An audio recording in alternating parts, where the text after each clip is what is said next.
So look, money isn't free. To get money for the things you need or want, you'll need to give your time, your effort, your work, or your money.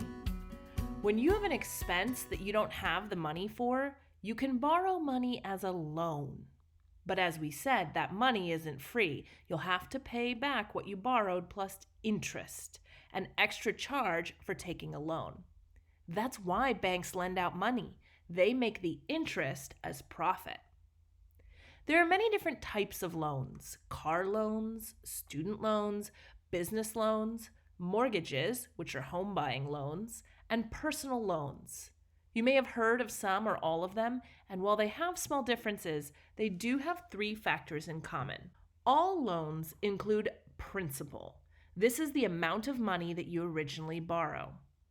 They also have an interest rate, which is the percentage of the principal that's charged for borrowing money. The rate is the percentage, and the interest is the extra money you end up owing based on that percentage. The term of a loan is how long you have to pay back the loan's principal and the interest, usually by making smaller incremental payments over time. The relationship between principal, interest rate, and term determines how much you pay back for a loan in total. Let's dive into the effect of your interest rate on a loan. Say we have two borrowers, each of whom needs to borrow $10,000 to buy a used car. They're both going to pay back their loan over 5 years, so they have a 5-year term for their loan. But their interest rates will be different based on their financial history. With these interest rates, $10,000 over 5 years, Marie will wind up paying a little more than $12,000 in total, while Paul pays almost double the interest Marie pays, for a total of more than $14,000 by the time he's paid off the loan.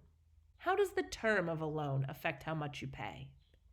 Even though you may have 5 years to pay back a loan, you will need to make those payments incrementally, usually on a monthly basis. So let's look at Marie again. Say she goes to 2 different lenders to comparison shop for that car loan. Lender A offers her the $10,000 at 8% interest paid back over 3 years, while lender B offers her the same but paid back over 5 years. Which loan do you think will give her a lower monthly payment, a 3-year or 5-year loan? And which loan will she pay more for over the total time of the loan, the shorter term or the longer term loan? Let's take a look at how it shakes out. With the shorter term, Marie has a larger monthly payment, but pays almost $1,000 less overall. Maybe $202 per month is all she can afford in her monthly budget right now, but she has to keep in mind that paying interest for those extra 2 years will cost her an extra $1,000 in the long run. Always keep this in mind when a lender says, sure, you can pay $100 less per month as long as we extend the term of your loan. Don't forget that this means you will owe them more money and be on the hook for that loan for longer. So which term is right for you? Which one do you choose? The most important factors in deciding the term of a loan you take are to make sure you can pay back the loan on a monthly basis without overstretching your monthly budget. You don't want to miss payments. You also want to make sure that borrowing the money is worth the total cost that you'll pay to borrow that money over time. If the monthly payment's too high, you might need to reconsider the amount you're borrowing or see how long it would take to save up that amount from your income and wait. Let's take a look at that relationship.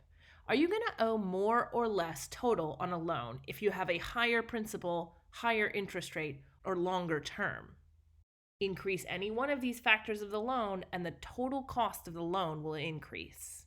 We all know money isn't free. We also know that sometimes borrowing money is necessary. When we borrow, we want to make sure we choose the best principal and term that we can afford based off of the offered interest rate. Even if the money can't be free, we can be smart about how expensive it turns out to be.